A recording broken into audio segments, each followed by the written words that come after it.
What's up, everyone? It's Dakota, and welcome back to another video. And apologies really for getting this video out super late in the first place and not really having a video for Monday, just trying to finish moving and everything, as you can tell ish from like the new background and stuff that I have.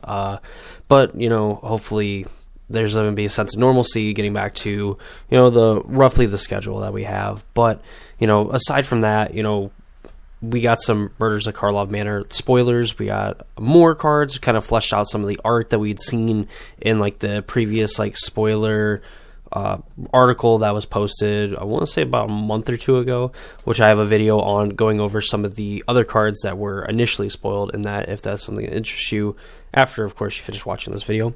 So I'm on MTG Goldfish, you know, probably one of the best resources that you can use for just looking at spoilers, figuring out like card prices, and of course, you know, looking at different decks and different deck lists and how other people have done at certain events. So we're going to be taking a look at some of the cards that were spoiled in Murders of Karlov Manor, go over some new mechanics that are going to be in the set, and kind of try to evaluate them at face value, of course, before actually getting to physically play with them. But of course, if you're not already subscribed to the channel and you want to see more content like this, I post a lot of Modern Pioneer content, along with some other longer form stuff as well. Please consider subscribing to the channel, ring the notification bell, so you know when those videos get posted.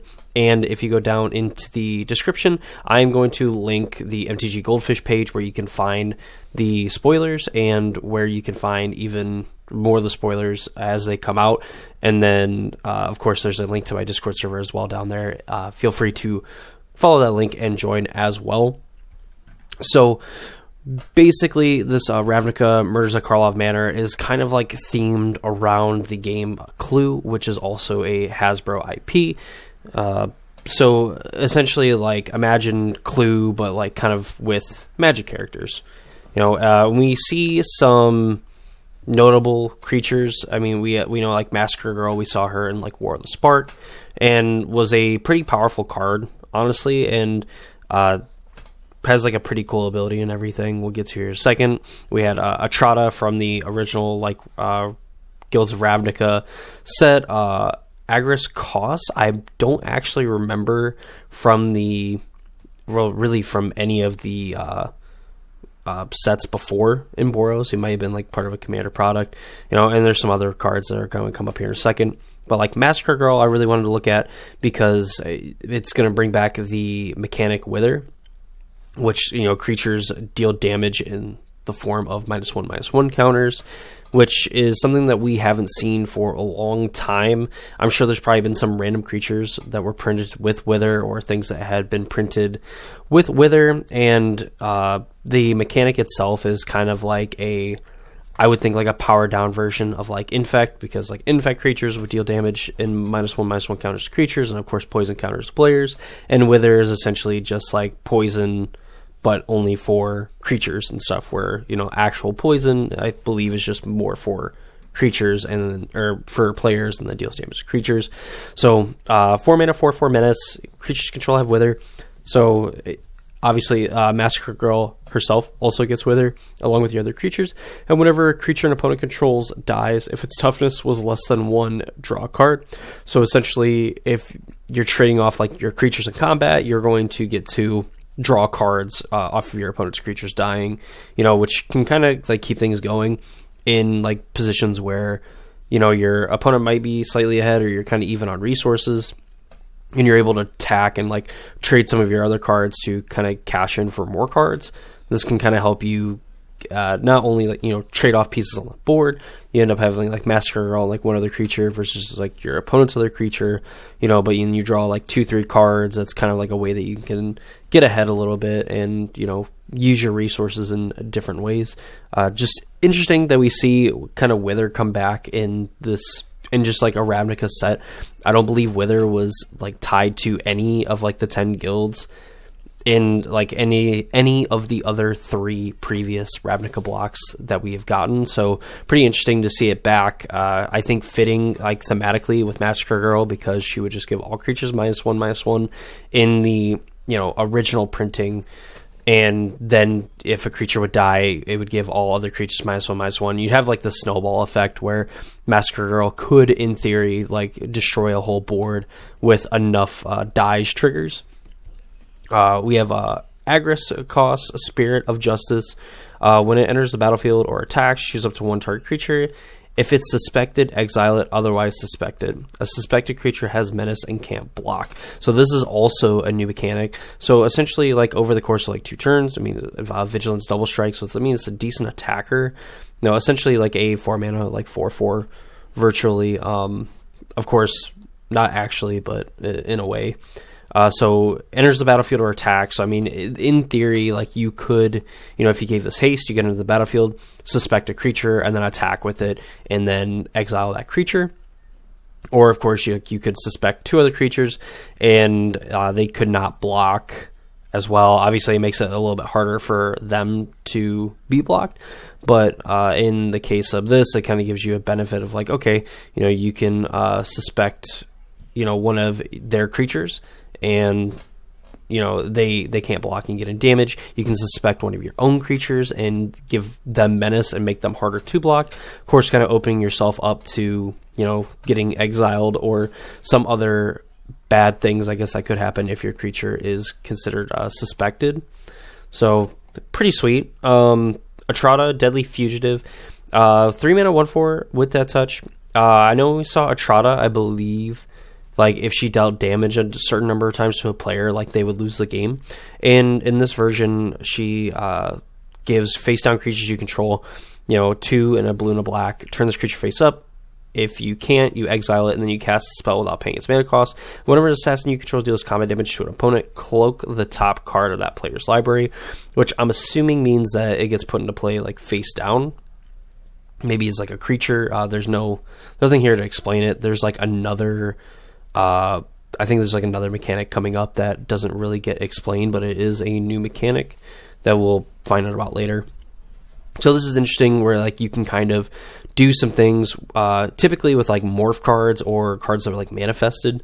Like if you manifested, say, like a Fatal Push, you could not pay a black to flip up Fatal Push and then cast that spell.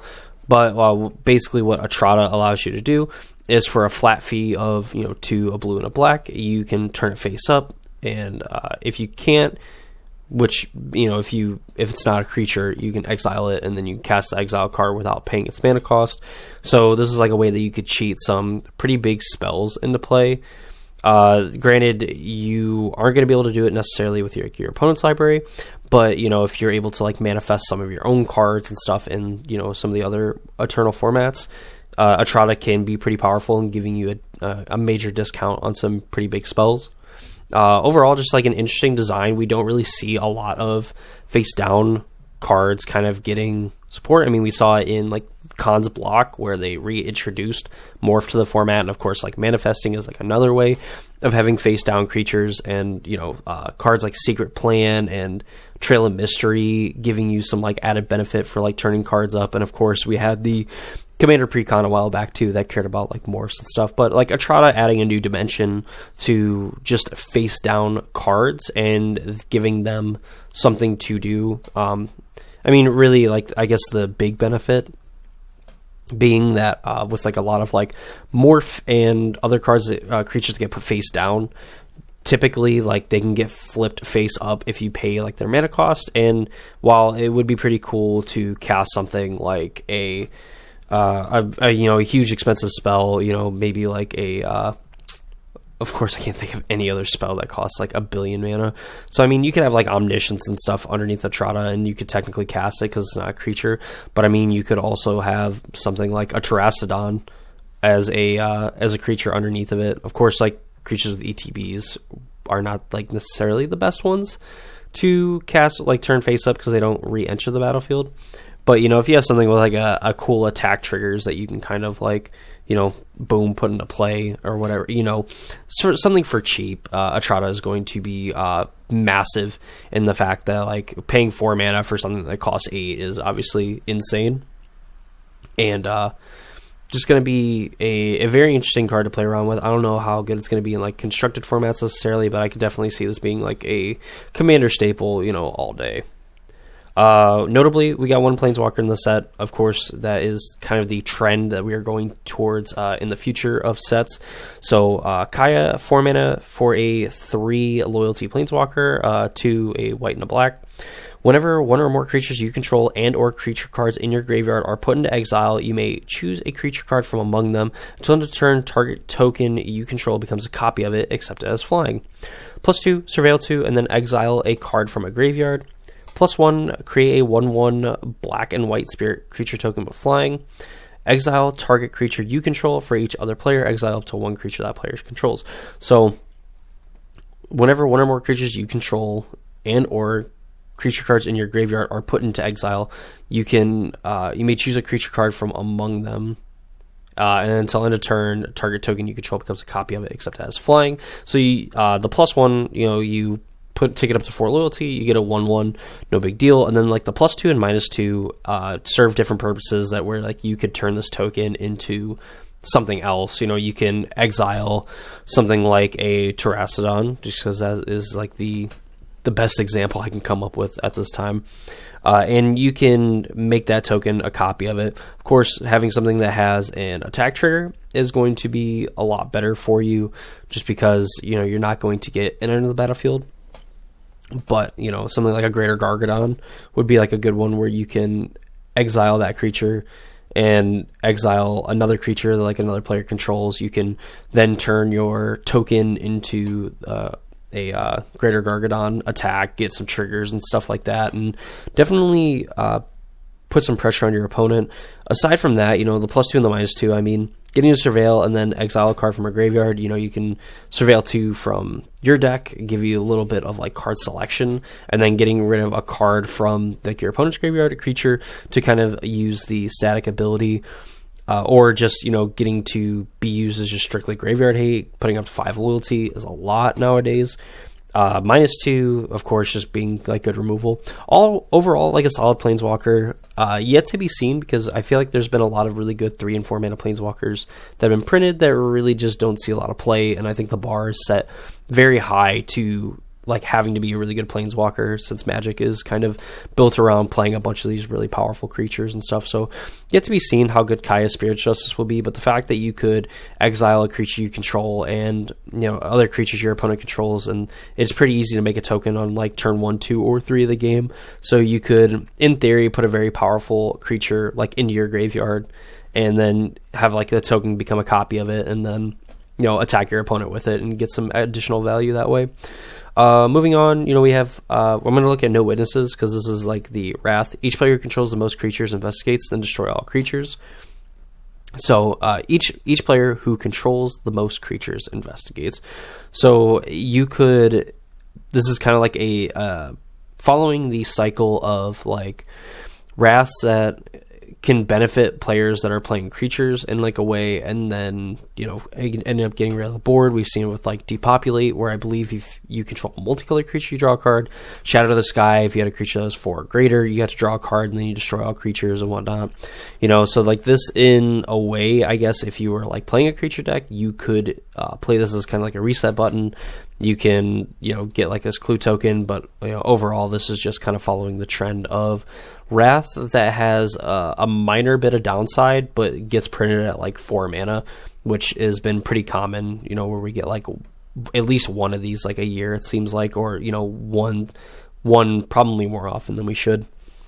Tristani 3 Whispers, a 3 mana 4/4, just really powerful on rate, either double green or double white, and then one or the other color. And then for a green and 1, you can give a creature, target creature, Death Touch until end of turn. You can pay a white or a green, and you give a target creature Vigilance, and then you can pay 2 and a white to give a creature Double Strike until end of turn. These can target any creature, target your opponents, can target your own. This could be used for some like political gain in like multiplayer formats, where you can kind of give one of your opponent's creatures Death Touch if your opponent chooses to block with it. And definitely being in green-white, there's a ton of ramp strategies where you could just have an insane amount of mana early on, and this creature will just kind of help dictate combat and make life difficult for everybody else. Here we see like some other rare or other rares and stuff. So I mean, here we have Case of the Ransacked Lab. I'm going to stop in here because it looks really sweet. Instant sorcery spells you control cost 1. Spells you cast cost 1 less to cast. Okay. To solve, you've cast 4 more instant sorcery spells this turn. If unsolved, solve the beginning of your next end step. Solved, whenever you cast an instant sorcery spell, draw a card. So it looks like for these case cards, this is just like a new card type, or I guess a new super type, subtype of enchantment, where your instant sorceries cost 1 less to cast. To solve it, you have to cast 4 or more instant sorcery spells this turn. If unsolved, solve at the beginning of the next step. So when you solve it, it sounds like even though you cast like 4 more sorceries and you could continue to do more, it sounds like at the end step it gets solved, kind of like a way to balance it, it sounds like. And then from then on, whenever you cast an instant or sorcery spell, draw a card. Pretty interesting. I think that, I mean, maybe this has like a home in something like Is It Phoenix, where you can just cast like a bunch of spells and you start drawing cards, and I mean, eventually you can just play more cards like the draw discard spells, because then you can end up like getting some card advantage. So really neat. Looks like pre-selling at like $15, which I mean makes kind of a lot of sense. Getting into some of the other stuff, because I mean, I'm definitely not gonna have time to go through like everything, but like look at that sweet Assassin's Trophy reprint, printed at Rare. You know, came in the last Ravnica set in Guilds of Ravnica. Pretty cool in my eyes, honestly. We have another new mechanic in Collect Evidence. So for like Analyze the Pollen, you can pay a green for a sorcery. As additional cost to cast a spell, you may collect evidence 8. You exile cards with total mana value 8 or greater from your graveyard. So this is like a Lay of the Land. You search your library for a basic land card. But if you collected evidence, instead you search your library for a creature or land card. You reveal that card, put it to your hand, then shuffle. There's like Axebane Ferox, which has Ward of Collect Evidence 4, so you force your opponent to exile up to 4 CMC worth of cards from their graveyard, and this is just a 4-mana 4/4 Death Touch Haste. I mean, like super. I mean, that's a pretty aggressive card. You know, it's kind of like this. I mean, the standard at this point. I mean, while you could play like Questing Beast at something like this, where you have like Vigilance and of course that Wall of Text, this does offer some amount of like early pressure to your opponent. Just if they're like unable to like play spells in the early turns, you know, this is just going to be a card that they can't necessarily get rid of. So I mean, like a way that you can kind of like play under some control decks where they're going to have to play some other removal spells and things like that to eventually get to the point where they can get rid of this and get rid of their graveyard. And of course, with people playing cards like Memory Deluge and like their control decks, this can be pretty interesting, you know, because they have to choose between like card advantage later and getting rid of this now. So definitely something interesting like going on. You know, we have like Azoni, we have Judith coming back, we have Krenko, Kylox, which I think is another creature that we had seen. We have Kellen, Inquisitive Prodigy, which is, you know, this multicolored adventure card in this set, which is really interesting. You can pay a green-blue for sorcery, investigate. You may play an additional land this turn, and then for 4 mana, it's a Flying Vigilance 3/4. That whenever it attacks, you destroy up to 1 target artifact. If you control that permanent, draw a card. So, like, you can obviously pay the 2 mana, investigate, play your additional land. Turn 4, you play this, and then from there, like, as you investigate and you make clues and stuff, you can attack with this. Gets to play defense, and then you can blow up your own clues to end up drawing cards rather than paying mana for them. Of course, like any other like innocuous artifacts that you have that maybe have some good, like, you know, when this is destroyed effects and whatnot, can definitely synergize with those as well. Kylox, Visionary Inventor, you know, Menace Ward 2 haste, and whenever it attacks, you sacrifice any number of other creatures, and you exile top X cards of your library. X is their total power, and you may cast any number of instant sorcery cards from among them without paying their mana cost, which is absolutely nuts. Because you can just sacrifice, you know, a ton of, like, if you can get a board full of creatures, you can essentially just exile your whole deck and then cast those spells, and more than likely there's a way to win the game from there. We have Teysa, Opulent Oligarch. At the beginning of your end step, investigate for each opponent who lost life this turn. Whenever you whenever a clue you control is put into the graveyard from the battlefield, you create a 1/1. This ability only triggers once each turn. Pretty Teysa-like abilities. Tolsmere, Midnight's Light. You have a 5-mana 3/2 lifelink.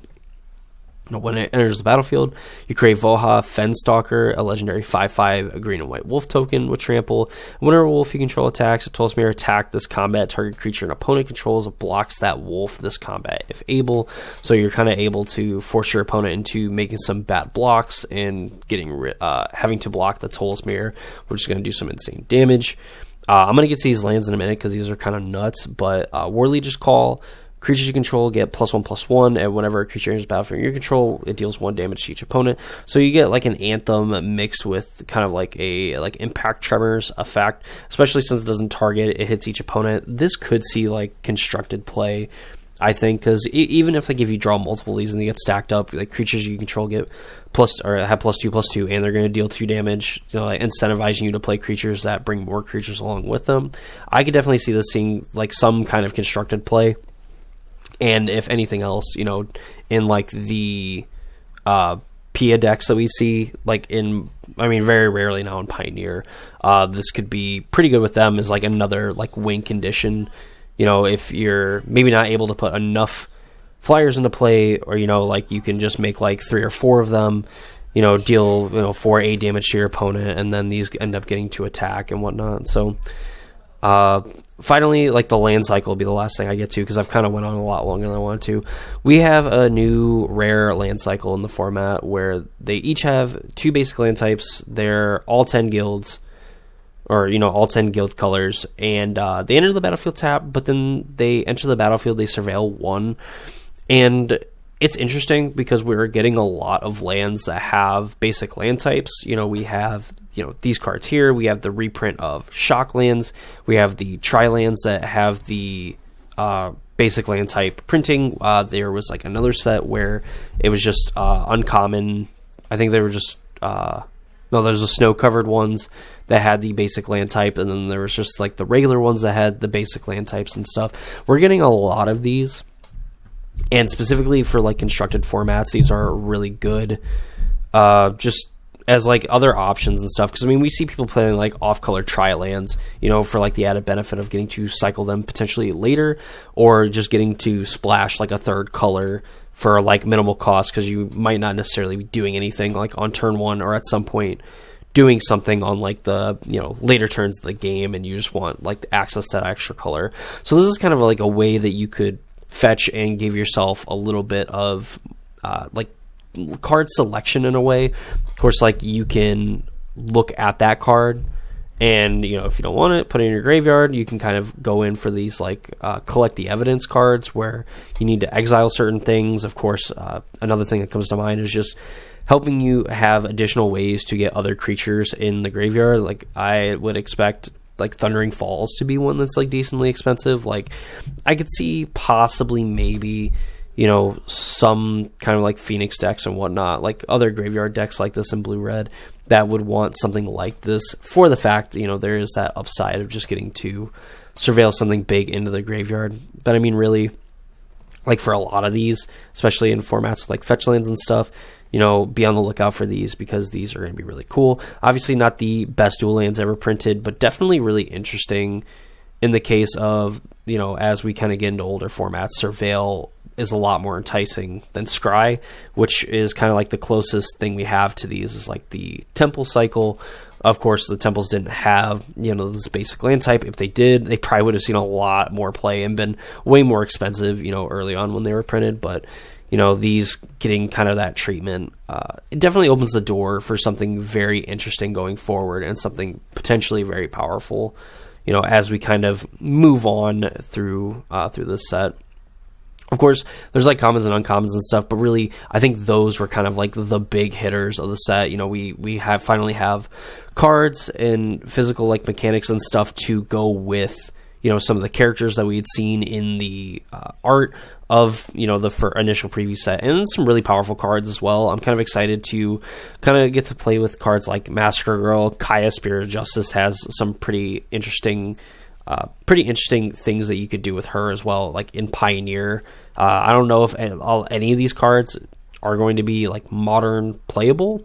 Like maybe Case of the Ransacked Lab could be maybe even Analyze Pollen in like a way, but it would definitely be interesting to see how it goes and what kind of an impact these cards will have in some of these older formats. So that's going to do it for me. I hope you all enjoyed the video. If you stayed to the end, I would really appreciate it if you leave a like on the video, and of course, like, comment down below what card that you are most excited for coming into Murders of Karlov Manor. Maybe potentially I can try to go to a pre-release, hopefully. Well, we'll see. But I would definitely like to be able to record that and like kind of give the experience and stuff. So hopefully we can do something like that. Of course, subscribe to the channel, ring notification bell, check the links in the description, all that fun stuff. And that's going to do it for me. Hope you all enjoyed the video, and I'll see you all in the next one.